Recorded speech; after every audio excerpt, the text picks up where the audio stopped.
नमस्कार। द एजुटेक आपका स्वागत करता है। आज का साकार है एजुटेक में क्षुद्र ग्रह, जिसके अंतर्गत हम पढ़ेंगे अर्थ तथा परिभाषा। फिर इसके बाद हम पढ़ेंगे क्षुद्र ग्रह की पेटी और उसके बाद हम जानेंगे कुछ क्षुद्र ग्रहों के बारे में, उनके उदाहरण, उनके नाम से। तो आज का आइए जानते हैं एजुटेक का साकार। क्षुद्र ग्रह छोटे चट्टानी पिंड हैं, यानी ये बहुत छोटे छोटे पिंड होते हैं, चट्टानी प्रकार के होते हैं, जो हमारे सूर्य मंडल में स्थित हैं और सूर्य की परिक्रमा करते रहते हैं। हालांकि क्षुद्र ग्रह जो परिक्रमा करते हैं सूर्य की, वो ग्रहों के जैसे ही करते हैं। ऐसा नहीं है कि इधर उधर इधर उधर भागते रहते हैं, ऐसा कुछ नहीं है। परिक्रमा ग्रह की तरह ही करते हैं, किंतु इसमें अंतर क्या है? ग्रह बड़े आकार के होते हैं, ये छोटे आकार के होते हैं। ग्रह एक बंधे हुए पिंड इकलौते होते हैं और ये कई टुकड़ों में बटे होते हैं। इनकी संख्या बहुत अधिक है। हमारे सौरमंडल का निर्माण के समय ही, और ये है क्या एक्चुअली में, ये जो हमारे सौरमंडल का निर्माण हो रहा था उस समय ये बच गए थे। बचे हुए, जैसे कोई घर बनता है तो घर बनने के बाद जो बचे हुए पदार्थ रहते हैं, वही ये पदार्थ हैं जो हमारे सौरमंडल में स्थित हैं। वैसे ही सौरमंडल की शुरुआत करीब 4.6 अरब वर्ष पहले हुई थी, यानी जो उसकी प्रारंभ हुआ, सौरमंडल जब बना है 4.6 अरब वर्ष पूर्व, उसी के बनने के समय जब ग्रहों का निर्माण हो रहा था, तभी से इनकी संख्या जो बची हुई है इकट्ठा हो रही है। सभी अपनी अपनी ग्रह में जो बचे थे उसके बीच में सारे इकट्ठा होते होते होते होते हर जगह बचे हुए हैं। जैसे बृहस्पति के पीछे, बृहस्पति के आगे भी इस तरीके से हैं। हमारे सौरमंडल का निर्माण कैसे हुआ यह हम सब जानते हैं कि निहारिका थी। निहारिका का विस्फोट होने के बाद जो बचता है, किसी तारे का सुपरनोवा विस्फोट के बाद निहारिका, निहारिका में बचे हुए जो धूल गैस कण से संयुक्त होकर ही सौरमंडल का निर्माण हुआ है। यानी निहारिका में जो बचे हुए, निहारी विस्फोट करने के बाद क्या होता है, कुछ पदार्थ बाहर फेंक दिया जाता है, फिर जो बचता है डिस्क रूप में फैल जाता है, तो उसी में से इनका, हमारे जो आकाशीय पिंड हैं, इन सबका निर्माण हुआ है। क्षुद्र ग्रह खगोलीय पिंड ही है, अर्थात ये कहीं बाहर से नहीं आए, कहीं डाला नहीं गया कि मनुष्यों ने जाकर वहाँ फेंक दिया, ऐसा नहीं। ये खगोलीय पिंड ही है जो ब्रह्मांड में विचरण करते रहते हैं, यानी कई जगह हैं। खगोलीय पिंड का मतलब कई जगह है। लेकिन क्षुद्र ग्रह सिर्फ हम जो नाम करते हैं, इनका विस्तार अगर हम बात करें तो हमारे पृथ्वी के पास भी थोड़ी सी दूर जो आते रहते हैं क्षुद्र ग्रह, टकराने वाले हैं, ये है, वो सुनते रहते हैं, ये है। फिर इसके बाद क्या है, जो बृहस्पति ग्रह के पास में भी घूमते रहते हैं, है ना, तो इस तरह उन्हें ट्रोजन कहा गया। और फिर जो उसकी बेल्ट है जिसमें ये मुख्य रूप से पाए जाते हैं, मुख्य क्षुद्र ग्रह की पेटी उसमें स्थित है। फिर इसी तरीके से नेपच्यून के बाद भी हम लोग देखे हैं, शुरुआत में पढ़े, इसमें की बात कर चुके हैं कि नेपच्यून के बाद भी बहुत ढेर सारे बर्फीले क्षुद्र ग्रह हैं, बर्फीले छोटे पिंड हैं, तो उनको भी हम क्षुद्र ग्रह में मान सकते हैं। उटक्लाइड है, क्यूपियर बेल्ट है, इन सब जगह पर भी इस तरह के छोटे छोटे पिंड मिलते हैं। किंतु क्षुद्र ग्रह जो है, हम मुख्य रूप से मंगल और बृहस्पति के बीच पाई जाने वाली छोटे पिंडों की पेटी को कहते हैं, तथा अपने छोटे आकार के उल्का पिंड से बड़े। ये क्या होते हैं, इनका जो आकार है ग्रहों से तो छोटे हैं, किंतु जो उल्का पिंड होती है उससे बड़े होते हैं।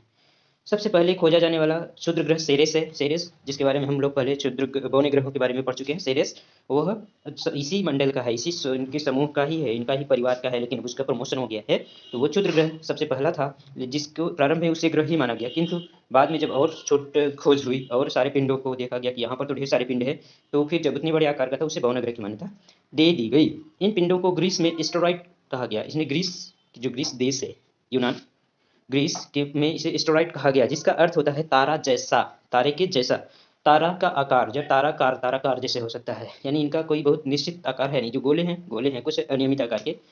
और फिर प्राचीन ग्रीक तारा से उत्पन्न, यानी इनके तीन अर्थ लिए जाते हैं। प्राचीन ग्रीक तारा से उत्पन्न हो गया, फिर ताराकार हो गया, तारा जैसा हो गया, ठीक है। क्षुद्र ग्रहों को मुख्य रूप से तीन वर्गों में बांटा गया। तीन वर्ग इनके किए गए, एक मुख्य क्षुद्र ग्रह पेटी, दूसरा ट्रोजन्स जो बताए अभी, जैसे किसी ग्रह के उसमें पथ पर उसी लाइन पे जो परिक्रमा करते हैं लेकिन उसे टकराते नहीं है।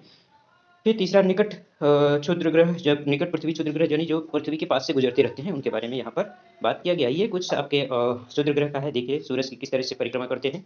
तो क्षुद्र ग्रह की पेटी, तीसरा जो दूसरा पॉइंट है, क्षुद्र ग्रह की पेटी आखिर है क्या और कहाँ पर है, इसके बारे में ये है आपका नासा के द्वारा, आई के द्वारा। यहाँ पर देखिए जो चारों तरफ से बिखरे हैं छोटे छोटे छोटे छोटे, ये हैं आपके, जो ब्लू लाइन से दिया है ये पृथ्वी का है, और जो रेड लाइन से है वो मंगल का है, और इसके बाहर का जो चित्र हम जुपिटर का नहीं दिखा पाए, इधर कॉर्नर पे थोड़ा सा दिख रहा है, ये यहाँ पर, ये इसके आसपास। तो जो जुपिटर ये यहाँ के आसपास पूरे हैं, ये क्या हैं, ये पूरे आपके क्षुद्र ग्रह हैं, ठीक है। तो क्षुद्र ग्रह पेटी हमारे सौरमंडल का एक क्षेत्र है, जिसका विस्तार मंगल और बृहस्पति ग्रह के मध्य में है, यानी उनके बीच में जो क्षेत्र है उसके बीच में इन पेटी का विस्तार है, जिसमें हजारों लाखों क्षुद्र ग्रह सूर्य की परिक्रमा करते हैं। हजारों लाखों सूर्य ग्रह 11 लाख से अधिक हैं, तो समझ सकते हैं कि परिक्रमा करते हैं, जिसमें 1.1 से 1.9 बिलियन क्षुद्र ग्रहों के होने की संभावना की व्यक्त की जाती है। 1.1 और 1.9 बिलियन क्षुद्र ग्रहों के होने की संभावना व्यक्त की गई है, ठीक है। तो आगे फिर हम क्या करते हैं कि इसमें देखते हैं कि इन आकार, जो इनके जो आकार हैं, इतने तो हो गए, इतने करोड़ संख्या में हो गए, लेकिन इनके जो आकार हैं वो बहुत ही अनियमित हैं। इनका कुछ तो बहुत बड़े हैं, मतलब सैकड़ों किलोमीटर के व्यास वाले हैं, और कुछ बहुत छोटे हैं, धूल के कण जैसे भी हो सकते हैं ना, मिट्टी के एक छोटे बड़े टुकड़े से जैसे हो सकते हैं। तो इस तरीके से इनके आकार हैं। अभी तक हमारे सौरमंडल में ज्ञात क्षुद्र ग्रह 11,13,527 हैं। क्षुद्र ग्रहों के 3 संरचना वर्ग हैं। संरचना वर्ग एक तो हो गया, इनके स्थान के आधार पर हम बता दिए कि ये है 3 प्रकार के हैं। ट्रोजन है पृथ्वी के पास वाले, और मुख्य ग्रह पेटी। लेकिन इनकी संरचना जैसे जैसे हुई है, जिन रूपों में जिससे मिलकर ये बने हैं, उनके भी आधार पर यह 3 प्रकार के होते हैं। पहला है सी प्रकार का, या जोड्राइट, यानी जुमराइट मतलब ये क्यूपियर श्रेणी का एक है। वहां पर है चेरान जैसे है, उससे बना, जैसे उसी के आकार के यहाँ पर लाया गया है, इसका नामकरण किया गया है इस बेल्ट में।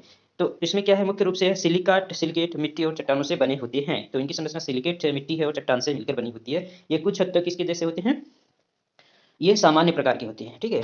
तो जो सामान्य प्रकार के होते हैं हमें अक्सर दिखते रहते हैं, ठीक। और दूसरा होता है आपका इस प्रकार का, इसमें स्टोनी होता है, इसमें चट्टानी ही संरचनाएं ज़्यादा पाई जाती हैं, और इसमें निकिल भी साथ साथ में, निकिल और लोहे का भी थोड़ा सा अंश मिलता है। इसके बाद है एम प्रकार का धात्विक निकिल, जो पूरी तरीके से ठोस लोहे के बना हुआ है, जैसे धात्विक संरचना से युक्त है। संरचना में यह संरचना जो है, इस बात के अंतर है कि सूर्य के नजदीक बने हैं कि बहुत दूर बने हैं। जो दूर बने होंगे क्या होगा, ठंडा होगा, थोड़ा सा मिट्टी भी मिल जाएगी उसके पास, और सारी चीज़ें भी मिल सकती हैं। लेकिन जो पास में होगा, गर्मी पाकर और सारी चीज़ें पिघल जाएंगी, फिर लोहा ही बचेगा, लोहा और आयरन। इस तरीके से हम देखते हैं कि इनको 3 वर्गों में बांट दिया गया, आंशिक रूप से पिघल जाते हैं, ठीक। नेक्स्ट, क्षुद्र ग्रह के कुछ हम उदाहरण की बात कर लेते हैं। तो क्षुद्र ग्रहों के उदाहरण कौन कौन से हो सकते हैं, बहुत ढेर सारे हैं, आपका संख्या तो अभी बताई गई 11,13,000, ठीक है। तो उसमें से कुछ है, देखिए ये कारण पे है आपका, ये है आपका ईडा, जिसकी एक चंद्रमा है खुद की। फिर यूरोपा है, ठीक, एरोस है, जेना है, और सेरेस है। तो इस तरीके से यहाँ पर पूरे कई हैं एक साथ में, इनके नाम दिए गए हैं। हालांकि हम देखते हैं कौन कौन से हैं। सेरेस, इसकी खोज 1 जनवरी 1801 में की गई थी। अब यह एक भौनाग्रह है, इसलिए इसे क्षुद्र ग्रह अब नहीं माना जाएगा, ठीक ना। ये फोरवेस्टा, ये वाला, ये जो पार्ट है फोरवेस्टा, इसकी खोज 29 मार्च 1807 ईस्वी में की गई। डान अंतरिक्ष यान द्वारा इसका अवलोकन किया गया, तथा यह पहला अंतरिक्ष यान, ये पहला आपका क्षुद्र ग्रह है जिसके अंतरिक्ष यान द्वारा दौरा किया गया है, पहला क्षुद्र ग्रह। फिर लुटेटिया, इसकी खोज 15 नवंबर 1852 ईस्वी को की गई। रोसेस्टर अंतरिक्ष यान 10 जुलाई 2010 को इसके पास से गुजरा था। ईडा, इसकी खोज 29 सितंबर 1884 को हुई। इसके पास अपना एक खुद का चंद्रमा है। ये कौन सा है, ये है, ये चंद्रमा इसका, और ये खुद का, देख लीजिए इसकी संरचना गोलाकार नहीं है। ये कैसे परिक्रमा कर रहा होगा, कैसे इसकी चंद्रमा परिक्रमा कर रही है, बहुत अजीब सा होता है, इसलिए इसको कहा जाता है तारा जैसा, हो सकता है तारा के आकार का, इसलिए। नेक्स्ट है आपका माथिल्डे, इसकी खोज 15 नवंबर 1885 को हुई थी। सुमेकर के पास से इसका, सुमेकर जो यान था इसके पास से ही गुजरा था, ठीक है ना।